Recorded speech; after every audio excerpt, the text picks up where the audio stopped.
Hi, Sparkles of Light, it's CherryEnchantress, and I'm here with another Daily Dust. This is for Friday, November 22nd, if you're watching in real time, but it can also be for whenever you stumble upon it. It's a timeless reading. I have been adding like worldview things within my readings, and I've been sensing kind of, it's like an either or energy, and sometimes I feel a little like the message is not specific enough. So what I'm going to do is make two readings.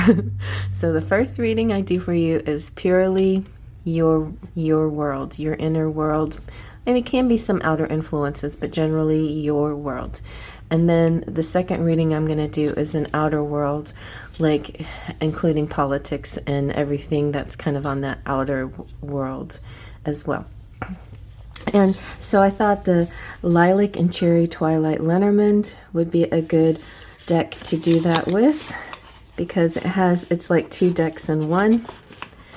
So one deck is the Lilac version, and one deck is the Cherry version. The Cherry version is actually darker, like the symbols are a little heavier, so I'm going to let the Cherry version be the outer world, and we're going to use the Lilac version for your inner world. So give it a good shuffle and see what we get.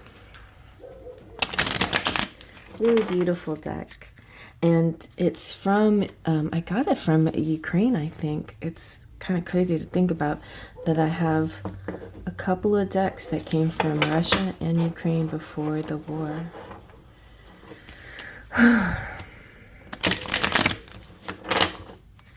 So God bless. Anyway, this is not outer world, this is your world. So your world.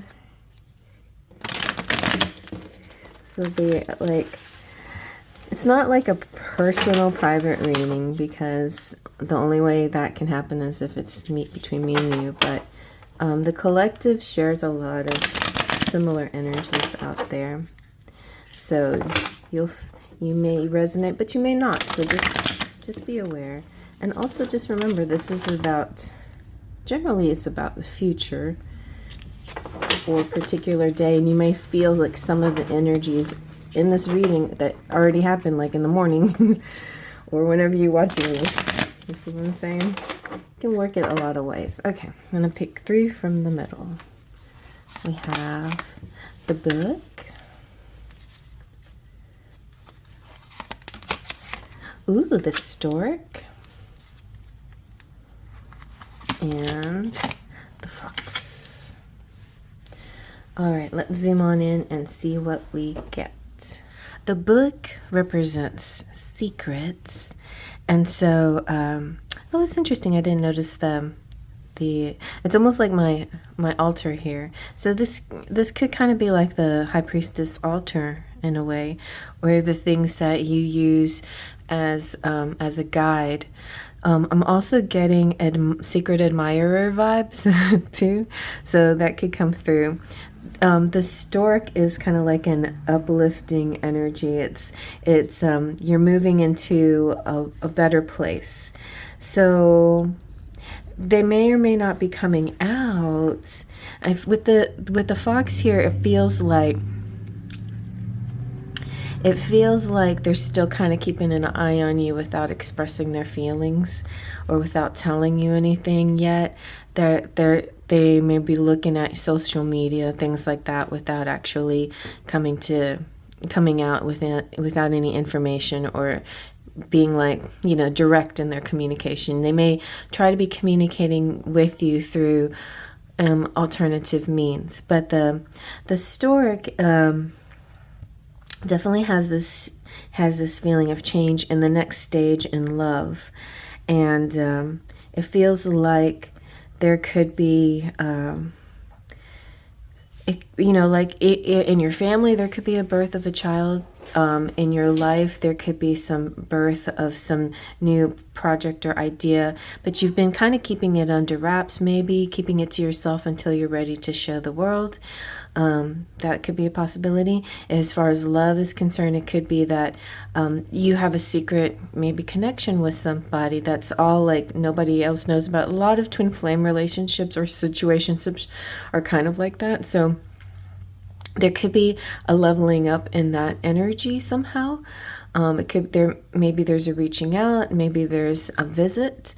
The stork also kind of talks about travel sometimes and relocation and moves. And the stork, some decks you'll see two storks together, but the stork mates for life too. So there's a nice sense of commitment and comfort within a relationship.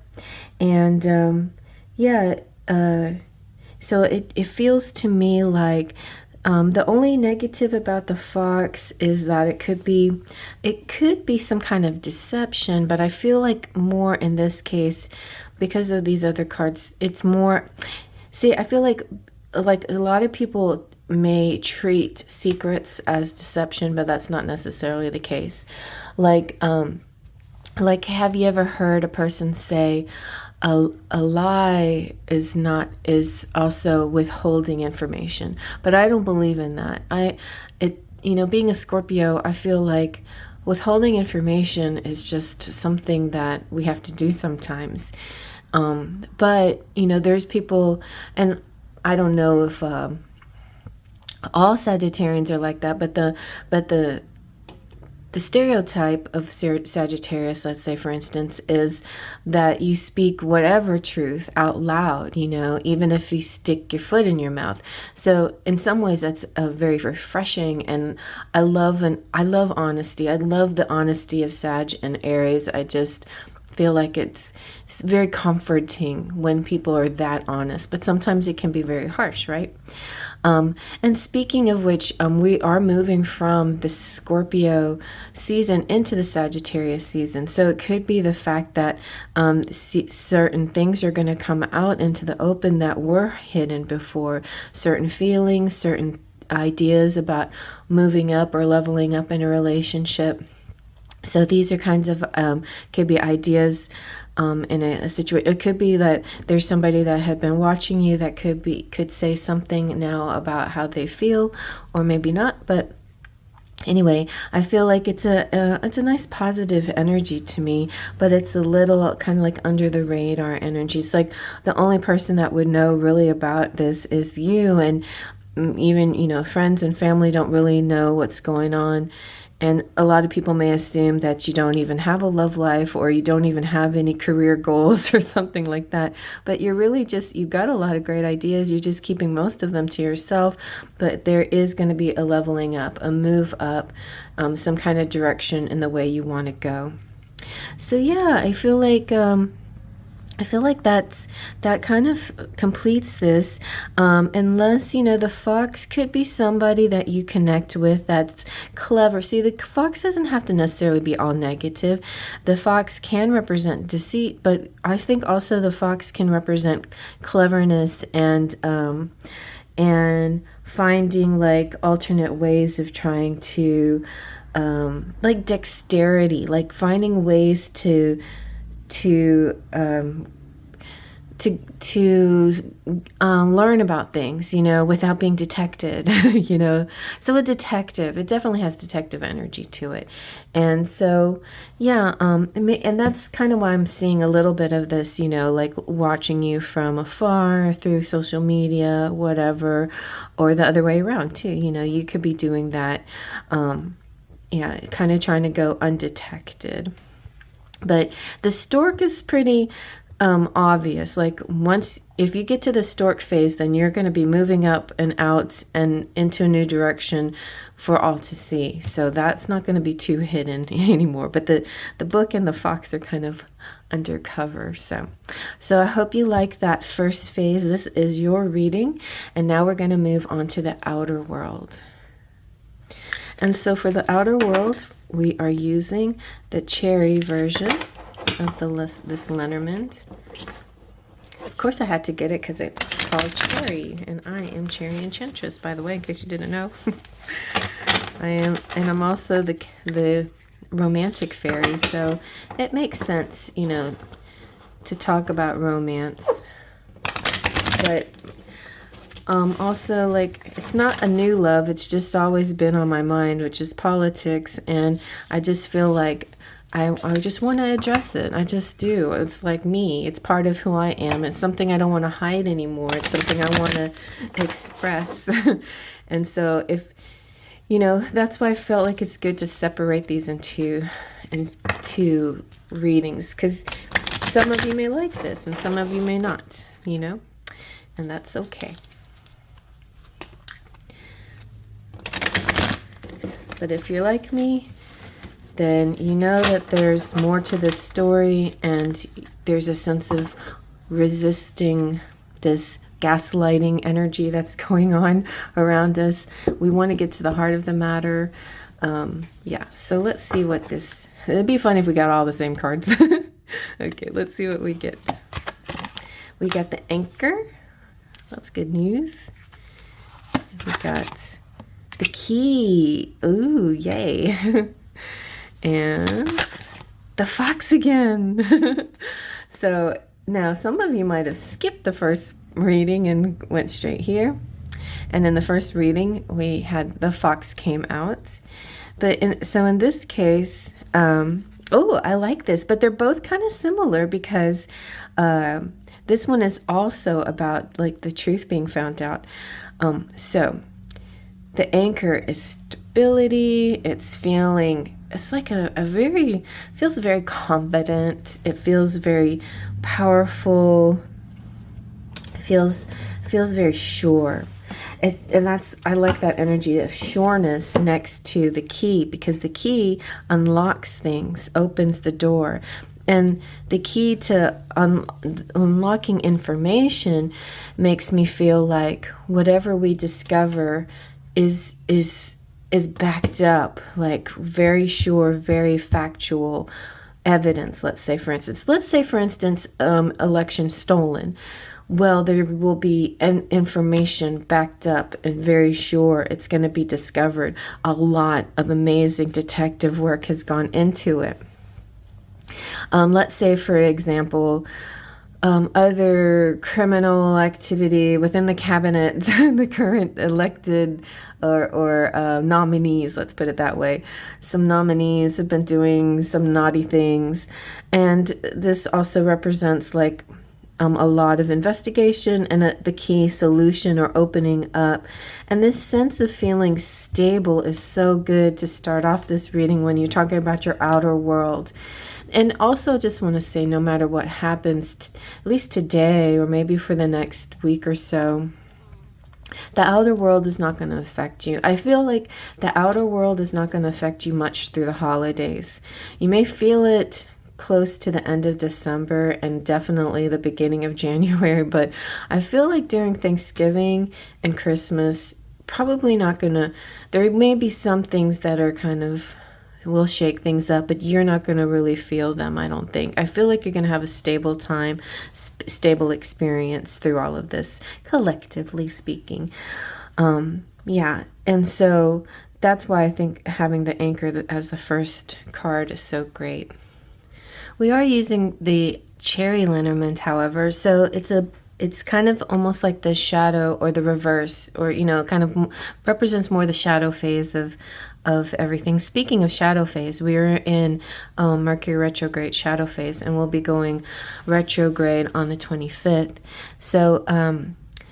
But the Anchor in general represents feeling grounded. It also can represent things having to do with the beach or water, the coastlines, something like that in the U.S. could like California side, Florida, New York, the Pacific or the Atlantic coasts could be speaking here. So traditionally, it's hope and affection and security and stability. The lilac is all of those things and supporting the storms of life and a solid inner core. But the cherry twilight is about nostalgia, persistent memories, habits, and addictions. So it's generally still positive, but just remember to not be stuck in the past too much, and not, be so addicted to a kind of point of view, or whatever you're addicted to, or if you are addicted to anything, just be aware of your addictions. And yeah, I had a cough there. It's almost like spirits like saying hint, hint. Yeah, so just be aware. Sometimes we can get a little one track minded on things, so just be aware. But I feel like Anchor, it kind of can't get too shadowy with the Anchor. The Anchor is pretty positive. I feel like you see the dark weather, just like even during dark weather, you're going to be safe, I feel like. So, and the key is interesting because it's very important. Like a very important thing is happening, and it's solutions and the right answer and correct choices. You're going to make a good choice here. The lilac is way out of difficulty situations. An unexpected and correct decision. This also, as far as love, can represent soulmates, deep soulmates. The cherry twilight represents secrets and values and family. And so it's interesting because it makes me think of diaries too, like how we, as young girls, I don't know if they have them anymore, but you could use write things in the diary and then lock it up with a key. So there's some things that you can keep protected, much like the personal reading that came before this. There's this feeling of some things are being held to. So the first reading had the book, and there's the book and this has the key, the diary, the key to the diary. Ooh. I just got, okay, so interesting vibes here, but I feel like, yeah, the key is opening up a vault of some sort where there's information, and this fox has figured it out like a hacker. This is a hacker. And also, like, as far as, those criminal people running around in the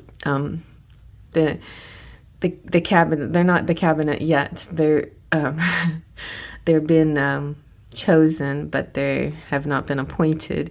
But this could be like things that get leaked, or it could be like things that get hacked or things that get exposed.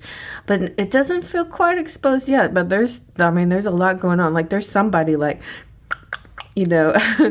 like opening things and finding things. Like I feel like they're gathering a lot of information, and still not about to talk about it. And I think, like, in general, they, there's, how when people, like news or whatever, you see in these movies when something bad happens to the world, like in those apocalyptic type movies, and the president or whoever's in charge will say, oh, we don't want to talk about this yet because we don't want to create panic or whatever. I think, yeah. That would, I don't know. Anyway, I was just thinking of COVID, but it's important. Yeah, it's important to get all your facts straight before you bring it to the public.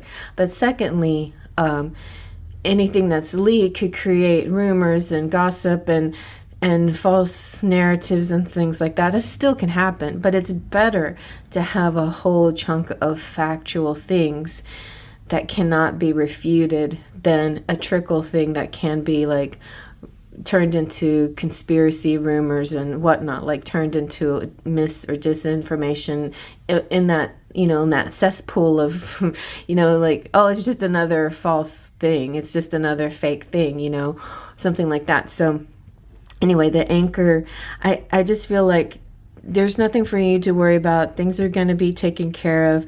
You're safe and sound. And I feel like the Anchor is just kind of saying, enjoy the holidays.